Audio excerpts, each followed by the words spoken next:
你有没有发现，有一个品牌，小时候我们在学琴是它，长大后骑摩托是它，出门钓鱼开船还是它，甚至你去录音室、去音响展、去晶片工厂，它都在。这家公司除了做钢琴和乐器，竟然还能造摩托车、造船、造雪地车，甚至造半导体设备。到底是怎样的神经病公司，才能横跨从古典乐坛到 MotoGP 赛道？今天我们要讲的就是这个从一台坏掉的风琴开始的传奇，雅马哈的传奇故事。它的起点不是在东京，也不是大阪，而是在一个叫做滨松的小地方。一个修表师的灵机一动，改写了整个日本乐器产业的命运。这个故事越听越夸张，我们马上开始。故事要从1851年说起。那一年，一个叫山叶银男的男孩出生在和歌山县，他爸是个天文官，属于没啥钱但有点学问的中产阶级家庭。山叶从小喜欢研究东西，大概是手很巧，后来跑去当表匠，还会修医疗器械，等于是半个工匠半个理工怪咖。但他绝对没想到，有一天一台坏掉的风琴会让他人生180度大转弯。时间来到1887年，静冈县滨松一所小学买了一台从西方进口来的风琴，结果没多久就坏了。全日本当时根本没有专业技师会修，只好辗转找到山叶银男，说你修得了表，修得了医疗器械，风琴应该也行吧。他也没在怕的，就拆开来看，发现其实只是2根弹簧坏掉了。但为了修得更彻底，他开始研究整台风琴的结构，然后冒出一个很狂的念头，日本干嘛不自己做风琴？你知道那种我可以的感觉，一来什么都挡不住。于是他跟一个朋友在一个小房间里闭关研究，2个月后真的做出了一台日本第一台风琴。重点来了，他要去东京音乐学校请专家评鉴，结果因为没交通工具，只好自己扛着整台风琴从滨松走路走到东京，超过200公里，是不是已经可以拍成日剧啦？更戏剧性的还在后头。他好不容易走到东京，把风琴摆在教授面前，教授看了很久说，这台风琴做得很认真，没错啦，但你音律理论完全不行，直接一刀插下去。不过教授不是恶意批评，而是直接叫他留下来听课1个月，从头学乐理、调律、音阶结构这些概念。你说这是不是某种外挂教学？山叶照单全收回到滨松后，立刻做出第2台风琴。这次音准就很准，音色也稳，品质被专家评价，说可以跟进口风琴比一比了。不久后订单开始来了，连线之士都来订购。从这一刻起，日本真正有了自己的国产乐器制造业。这个品牌后来叫做什么你也知道了，雅马哈。1887年，雅马哈第1台风琴诞生，这一年也被定为雅马哈创立的年份。10年后的1897年，它正式成立公司，名字叫做日本乐器制造株式会社，英文是 Nippon Gaki， 资本金10万日元，那个时代这可是一笔天文数字。产品线开始扩张，风琴之外也做口琴、木琴，学校音乐课上需要的几乎都包办，连教育部都来合作，希望他来帮忙改善全国学校的乐器供应体系。简单讲，日本的小朋友学音乐这件事，背后是雅马哈在铺。这家公司在当时已经算是半官方的乐器指定品牌了。不过山叶银男没打算只满足于做学校风琴，他开始瞄准下一个更大的目标，钢琴。1900年 Nippon Gaki 开始制作第1台直立式钢琴。问题是要做钢琴难度远远高于风琴，零件多，精度高，工艺复杂。于是山叶银男亲自跑去美国拜访像 Steinway Mason 和 Hamelin 这些顶尖钢琴厂，观察人家怎么制造，怎么管理。他一边学习一边偷偷记笔记，回来就复制并优化。靠着日本职人的细心加模仿高手的本事，雅马哈做出来的钢琴品质越来越好，渐渐成为日本最大乐器厂。钢琴进入学校，进入家庭， Nippon Gaki 变成了日本钢琴的代名词。不过日本市场终究有限，雅马哈很快就把目光放到国外市场，特别是美国这个钢琴重镇。1960年代起，雅马哈就开始出口钢琴到美国，但最关键的一步是他们决定在美国本地设厂。1986年，雅马哈在美国乔治亚州建立生产工厂，成为第1家在美国本土制造的日本钢琴品牌。当时他们特地派出日本工匠常驻指导，还研发了专门适应美国干燥气候的机种。这一招非常高明，虽然这间工厂后来因为全球供应链调整，完成了它的历史任务而关闭，但当年这一役让雅马哈彻底赢得了美国市场的信任。靠着这种在地化策略，雅马哈成功打进美国的学校和音乐厅，到今天它依然是美国市占率极高的钢琴品牌，稳稳占据霸主地位。不过这里有一段你可能不知道的小八卦，当年工厂里有一个11岁的小学徒叫和小世，他就是后来自立门户创立了可哇伊和和钢琴的那位。没错，雅马哈是卡维埃的师傅。后来两家公司在日本钢琴市场变成最大竞争对手，是不是很像师徒对决那种戏码？虽然两家出自同门，但发展路线却完全不同。卡哇伊比较偏重传统钢琴音色的厚实感，也强调木材共鸣结构的细节处理，而雅马哈走的是高精度大量制造路线，加上后来发展出很多创新科技，例如静音钢琴 Silent Piano、数位会音钢琴 Disclavier 等，把传统钢琴融合科技。卡哇伊偏职人匠心，雅马哈偏科技工业，这也让他们在市场上形成了有趣的平衡。卡哇伊在专业古典钢琴家圈比较吃香，而雅马哈在学校教育、跨界创作、舞台演奏方面占尽优势。但接下来发生的事就比较沉重了。进入二战时期，日本政府开始要求各大制造业配合军需生产，雅马哈也被卷进去。他们被指定制造飞机的木质和金属螺旋桨，毕竟他们本来就很擅长木工和精密机械加工，这种任务刚好被他们接住。优点是技术能力大幅提升，特别是对木料结构、力学和金属工艺的掌握。缺点就是战后会被贴上军需企业的标签，形象受影响。而且更现实的问题是，战争结束，日本投降，军需订单全部蒸发，雅马哈突然发现自己拥有一大堆设备和员工，但不知道还能拿来干嘛。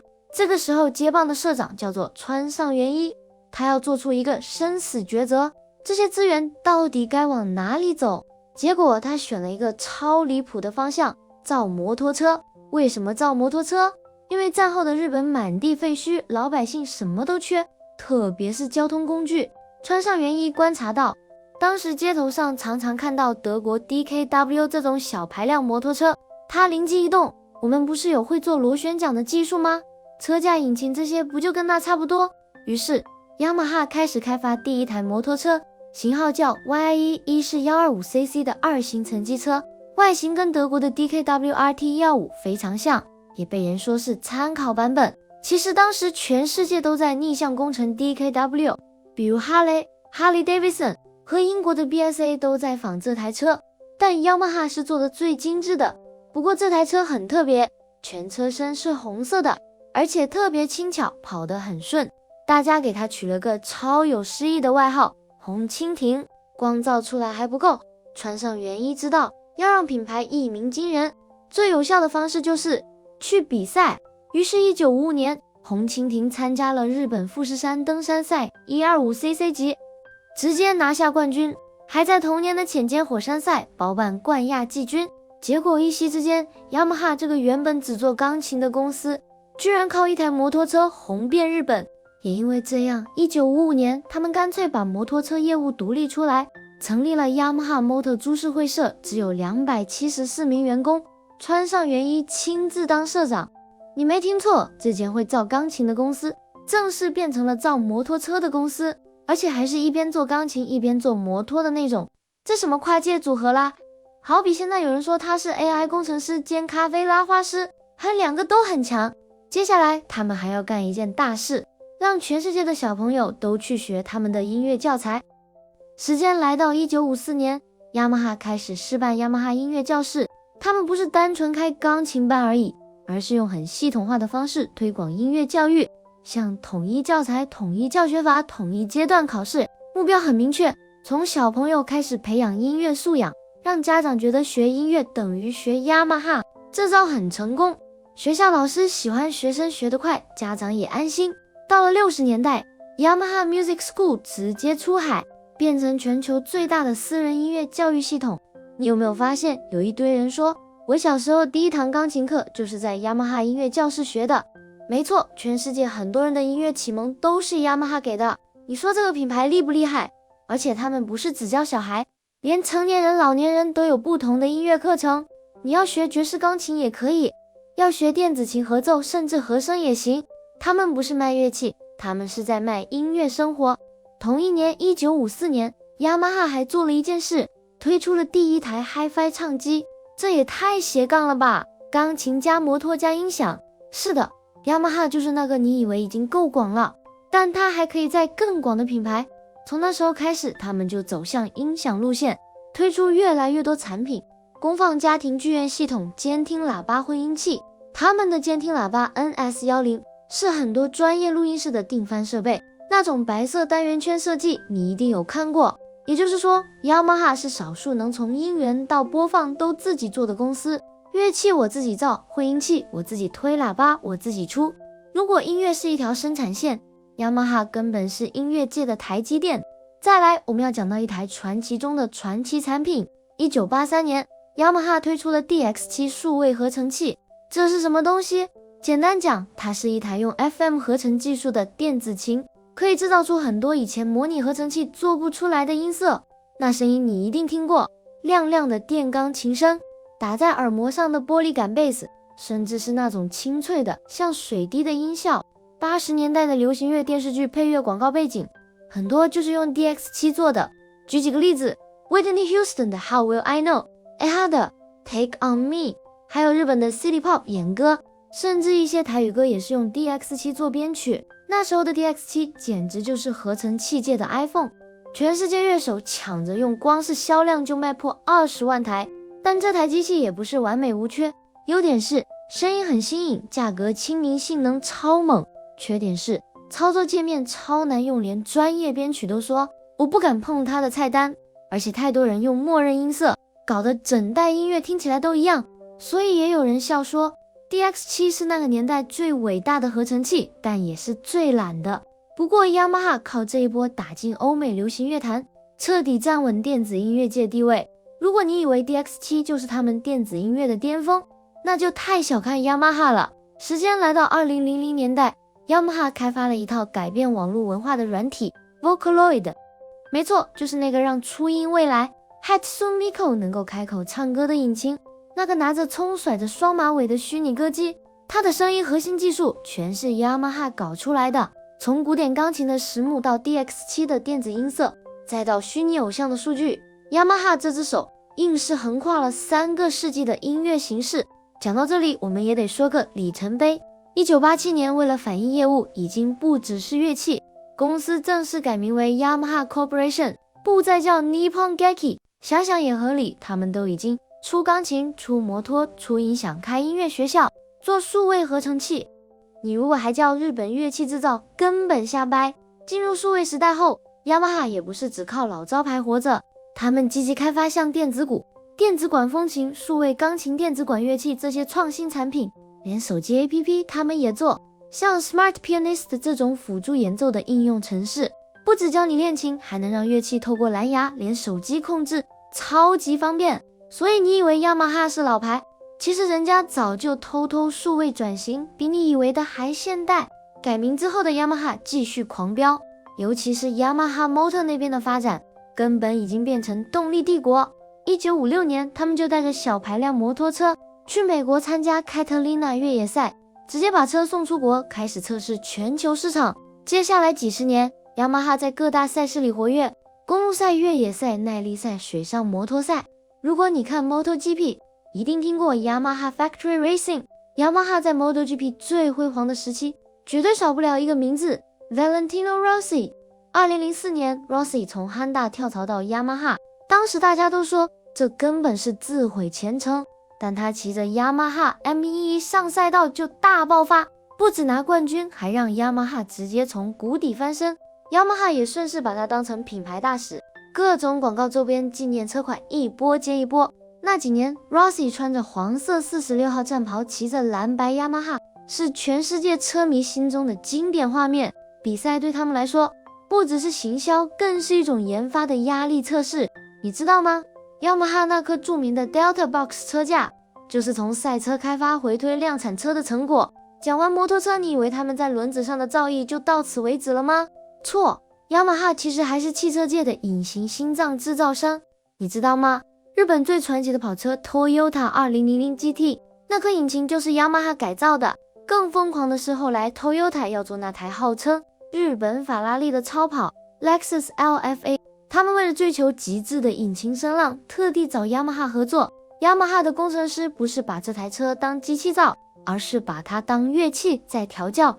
他们把 LFA 的 V10 引擎声浪调得像 F1 赛车一样高亢，甚至为此设计了专门的物理导音管，把引擎声传到驾驶舱给司机听。车迷圈有一句名言 ，Toyota 负责造车，雅马哈负责给车注入灵魂。这就是为什么只有雅马哈能做到，因为他们既懂机械的暴力，又懂音乐的优雅。这还不算完，你可能会问他们，不是还造船吗？造船就造船，跟后面那些乱七八糟的产品有什么关系？其实这背后有一个超硬核的逻辑，材料学，也就是 FRP 玻璃纤维强化塑胶。当年雅马哈为了造船把 FRP 技术点满了，然后他们看着手里剩下的材料，心想这东西防水又坚固，还能拿来做什么？于是他们顺手做出了浴缸。没错，日本很多家庭的整体浴室就是雅马哈做的。然后他们又想 FRP 弹性这么好，那能不能做运动器材？于是他们做出了滑雪板、网球拍，甚至做出了射箭用的弓。你没听错，甚至在6届奥运会上，有5次获得金牌的选手用的都是雅马哈的工具，从木工钢琴到引擎摩托，再到 FRP 船与弓箭。你看懂了吗？他们不是乱跨界，而是把每一个材料都玩到了世界冠军的级别。而且他们不只做消费品，还做工业设备。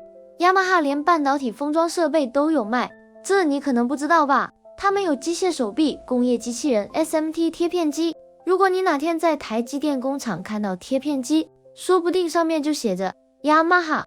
接下来再回到雅马哈 Motor 的发展，有个不能不提的重点市场，东南亚，特别是印尼和马来西亚。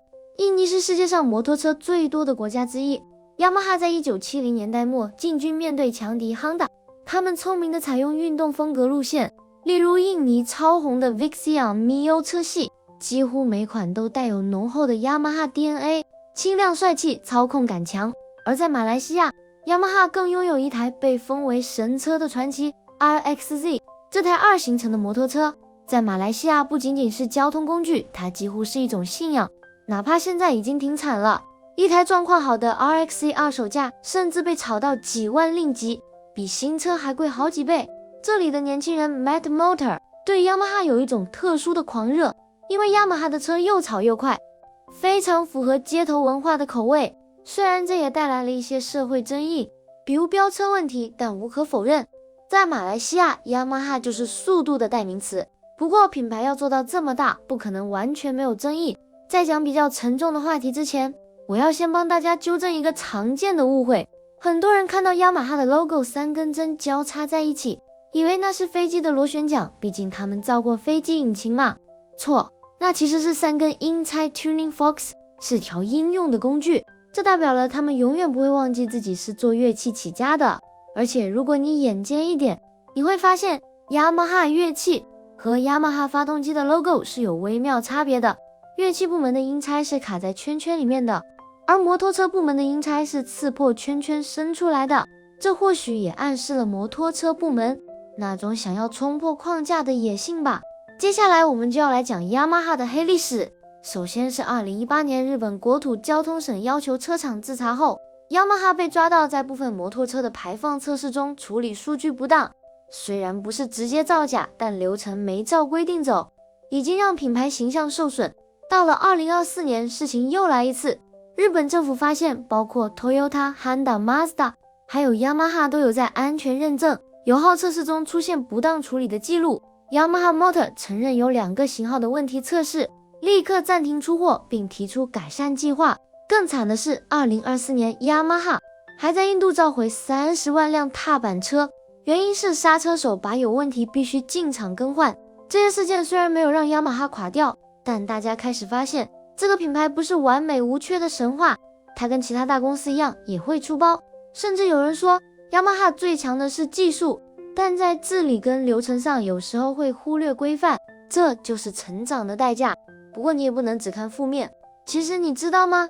Yamaha Motor 在面对这些争议时，反应算是相对积极。像2018年的排放风波，他们是第一批公开道歉并发布改善措施的厂商之一。2024年那次认证问题，雅马哈社长还亲自开记者会说明，并公布第三方稽核机制。比起其他品牌推来推去，雅马哈的应对方式让很多日本消费者觉得，至少你还有诚意。这也让他们的品牌信用虽然受到伤，但没有跌太惨。公关怎么处理真的有差。现在的雅马哈正在朝着永续发展的方向努力，他们的愿景是做一个与人类快乐和环境共存的品牌，在乐器端继续推音乐教育，推广每个人都能玩音乐的理念，在音响端开发节能产品，在摩托车端开发电动摩托、混合动力水上电驱系统，推动低碳交通工具，甚至在制造层面导入回收材料、绿色生产流程，减少二氧化碳排放。你可以说雅马哈从军需企业到工业巨头到音乐推广者到环境守护者，他们想要做的是更长期的品牌积累。所以现在的雅马哈是这样一个存在，它可以是你学琴的启蒙老师，它也可以是你飙车的引擎提供者，它还是你录音室的监听喇叭，它甚至是你钓鱼用的传马达。最后你还会在晶片厂看到贴着雅马哈的工业手臂。这个品牌的核心早就不是乐器或摩托车，而是一个关键词：声音和动力。你只要跟这两个东西有关，不管是音乐的声音还是引擎的动力，雅马哈都想做。而这家公司从来不是靠广告把自己吹起来，而是用产品技术教育、赛车音乐一步一步打出来的。所以最后我们可以这样说，雅马哈不是在卖乐器，雅马哈是在卖人类的感动。不管是一个小学生第一次弹出一首小星星，还是一位职业车手冲线那一刻的引擎咆哮，雅马哈都在里面。这就是雅马哈的故事。如果你喜欢今天这个故事，记得订阅、按赞、分享，让我们继续把更多品牌的传奇故事说给更多人听。我们下集见。